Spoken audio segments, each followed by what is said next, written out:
साधना भी गुरु कृपा से हुई है, शास्त्रों का स्वाध्याय भी हुआ है। तो ऐसा नहीं कि बस वो अंधविश्वास में हम बोल रहे हो, ऐसा नहीं।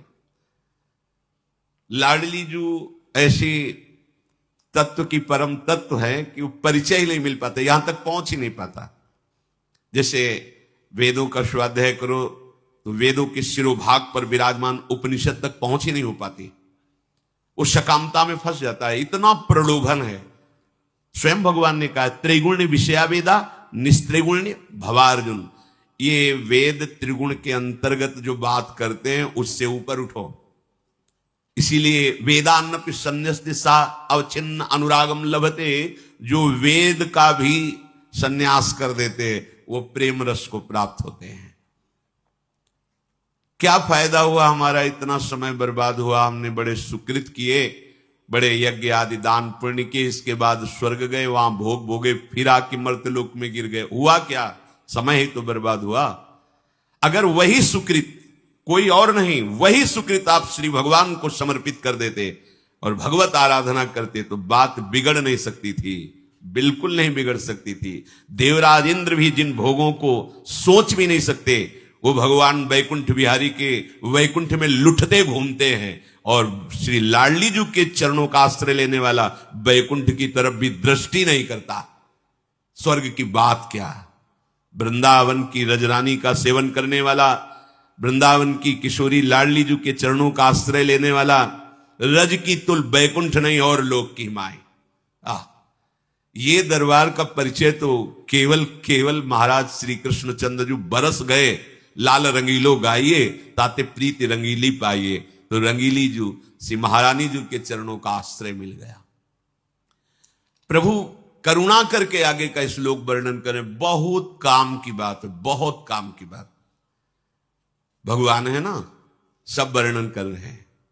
अब ये अपनी बात वर्णन कर रहे हैं कि देख लो, चाहे जितना आप कर लो, लोक लोकांत, और अच्छे तपस्वी है तो तपलोक है, और ऊपर बड़े महारलोक, जनलोक, ब्रह्मलोक, लेकिन ये अच्छे अच्छे स्वप्न हैं, सत्य वस्तु नहीं। कहा जरूर गया है सत्य लोक, लेकिन वो सत्य नहीं है, वो भी महाप्रलय में परिवर्तन होकर के नाश को प्राप्त होता है।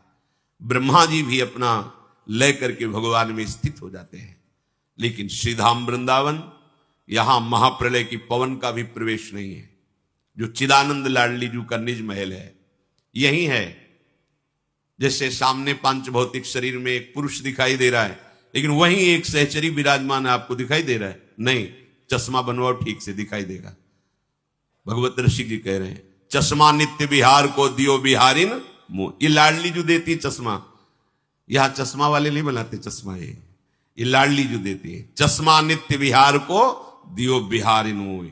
अब दृष्टि खुली, अब ये नहीं दिखाई देगा पांच भौतिक से, सीधे स्वरूप दर्शन होगा। ओ ऐसे ही ये जो वृंदावन देख, जैसे आप पांच भौतिक देह देख रहे हैं, इसमें क्या स्वरूप है आप नहीं देख पा रहे, ऐसे ही आप वृंदावन देख रहे हैं, दिव्य वृंदावन क्या है आप नहीं देख पा रहे, इसी में है। जैसे यही मानो जो सेचरी भावापन्न महापुरुष भाव को प्राप्त हो गए हैं, तो वो शरीर पांच भौतिक है, पुरुष का है, स्त्री का है, जो भी, लेकिन उनका स्वरूप जो है, ओ लाडली जू के प्रतिबिंब स्वरूप सब सहचरियां हैं। जैसे दर्पण में दिखाओ तो एक ये लाडली, एक ही लाडली, ठीक वैसे ही जैसी लाडली जू ऐसी लाडली सहचरियां हैं। करोड़ों लक्ष्मियों को मूर्छित कर दें, इतनी सुंदर है, पर वो हम देख थोड़ी पाएंगे। उसके लिए हमारे हरिवंश नेत्र होने चाहिए। नित्य विहार के देखने के लिए नित्य विहारिन जू की कृपा दृष्टि से वो नेत्र खुलते हैं, वो नेत्र प्राप्त होते हैं। ऐसे ही ये वृंदावन, ये ब्रह्मा के द्वारा रचित नहीं है, ये भगवान शेष जी के फण में विराजमान भूमंडल पर नहीं है, ये सूर्य चंद्रमा के द्वारा प्रकाशित नहीं है, पर आप जो देख रहे हैं वो अभी त्रिगुण माया के रचे हुए नेत्रों से देख रहे हैं, तो आपको त्रिगुण माया की रचना दिखाई दे रही है। जिस दिन लाडली जो कृपा करके नेत्र दे देंगी, तो यही दिव्य वृंदावन धाम जहां आप बैठे हैं। ये श्लोक हर भक्त का जीवन है, जो आगे भगवान कह रहे हैं। अगर ये नहीं तो अभी भक्ति रंग नहीं लाई। भगवान बहुत इसमें एकदम बेपरवाह कर देने वाली बात है। श्री भगवान कह रहे अनन्यास चिंतयन्तो मां ये जना पर्युपासते तेषां नित्याभियुक्तानां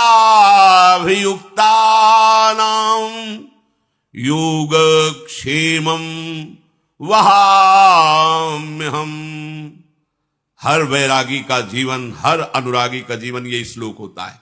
अगर ये श्लोक नहीं तो तुम्हारे प्रश्नवाचक चिन्ह लग जाएगा भक्ति में, वैराग्य में, अनुराग में। ये श्लोक हर उपासक का जीवन है। भगवान कृपा करके दो मार्ग बताए हैं, एक प्रवृत्ति मार्ग, एक निवृत्ति मार्ग। निवृत्ति मार्ग उपासक का केवल पोषण हरि गुरु से होना चाहिए, केवल हरि गुरु से, बस केवल केवल अनन्यश्चिंतयन्तो माम, बस तुम्हारा एक कर्तव्य है, एकमात्र श्री भगवान के भरोसे होकर। महलों में रखे चाहे झोपड़ी में वास दें, भूखे रखे चाहे जैसे रखे, उनके ऊपर पूरा का पूरा भार एकमात्र, दूसरा कोई सहयोग नहीं। ऐसे करना तो केवल भिक्षान्न के लिए आदेश है, बस। अब वो दुशाला पहनावे या वो दिगंबर रखें, ये उनकी बात है।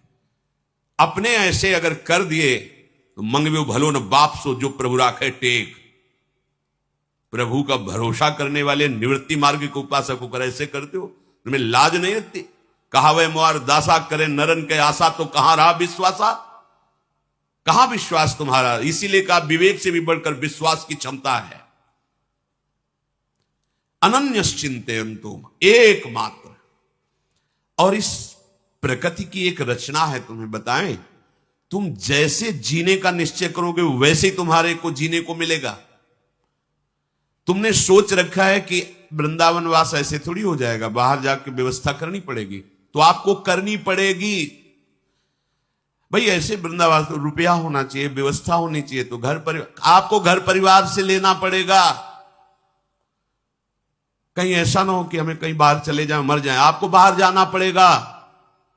ये कल्पतरु है, मर चाहे जाऊं, कभी किसी के आगे हाथ नहीं पसारूंगा, पूर्व शरीर संबंधियों से कभी किसी तरह का सहयोग नहीं लूंगा, एकमात्र वृंदावनेश्वरी के आश्रित रहूंगा। अब मैं अपने प्राणों को समर्पित करता हूं, आज से कोई परवाह नहीं। तो आप देख लेना, खुद देख लेना, जीवन में ऐसी अद्भुत महिमा प्रकाशित होगी। बस हम लोग धोखे में फंस जाते हैं। कुछ तो करना पड़ेगा ना, करो। भगवान कह तो रहे करो, अनन्यश्चिंतयन्तो माम, ये करो, और कोई चिंतन नहीं, केवल अपने आराध्य देव का। आगे वचन दे रहे हैं, भगवान कभी स्वप्न में भी असत्य नहीं बोले, भगवान सत्य स्वरूप हैं। अगर सत्य जीवन में उतारना है तो भगवत वाक्यों को मान करके बेपरवाह होना सीखो। कह रहे हैं योगक्षेमम वहाम्यहम्, योग क्षेम का मैं वहन करूंगा। तुम्हारा एक कर्तव्य है, ये जना पर्युपासते, केवल तुम मेरी उपासना में जो लगे हुए हो, उपासना का स्वरूप है मेरा अनन्य चिंतन, अन्य नहीं, अनन्य चिंतन। क्या अनन्य चिंतन करना है? जो गुरु ने तुम्हें दिया है। पक्की बात समझना, कबीर साहब जी बड़े महापुरुष हैं। वो कह रहे हैं गुरुदेव के भेद को जीव जाने नहीं, जीव तो आपनी बुद्धि ठाने। गुरुदेव तो जीव को काढ़ी भव सिंधु से, फेरी ले सुख के सिंधु आने। बंदी की दृष्टि सब फेरी अंतर करें, घट का पाट गुरुदेव खोलें। कहें कबीर नर देख भव सिंधु में, गुरुदेव समान कोई नाही तोले। गुरुदेव भेद को जान गए हैं कि ये जीव क्या है, ये प्रकृति क्या है। वो जो बोले वही तुम मान लेना, क्योंकि तुम अपनी बुद्धि से जो जानोगे केवल प्रकृति को जानोगे। बुद्धि की रचना प्रकृति से हुई है और वो केवल प्रकृति को जानती, बस।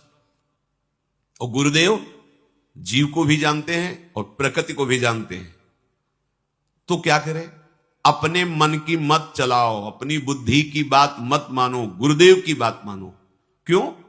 क्योंकि गुरुदेव तो जीवत्व से हटाकर भव सिंधु से पार करके प्रेम सिंधु में डुबोने की चेष्टा कर रहे हैं, और हम अपनी बुद्धि लगाएंगे तो फिसल करके माया के ऐसे गड्ढे में पहुंच जाएंगे जहां से निकलना कठिन है। गुरुदेव क्या करते हैं? अपने बंदे की दृष्टि को घुमा देते हैं। कैसे घुमा देते? तुम्हारा कोई नहीं, ये संसार स्वप्नवत है, बिल्कुल असंग, बिल्कुल असंग, ये प्रलोभन इंद्रियों के भोगों का बिल्कुल मिथ्या है, एकदम सावधान, अंतर्दृष्टि में आ, बाहर दृष्टि बंद कर। बंदी की दृष्टि सब फेरी अंतर करें और घट का पाट गुरुदेव खोलें। कपट का पर्दा हटा दिया जो त्रिगुणात्मिका माया के द्वारा रचा था, और लाडली लाल का साक्षात्कार करा दिया। कहे कवि नर देख भव सिंधु में, गुरुदेव समान कोई ना ही तोले। गुरुदेव के समान अगर तराजू रख के देखा जाए तो कोई नहीं है अपना हितैषी, क्योंकि भव सिंधु में डुबोने वाले तो करोड़ों मिलेंगे, लेकिन भव सिंधु से पार करने वाले एकमात्र गुरुदेव है।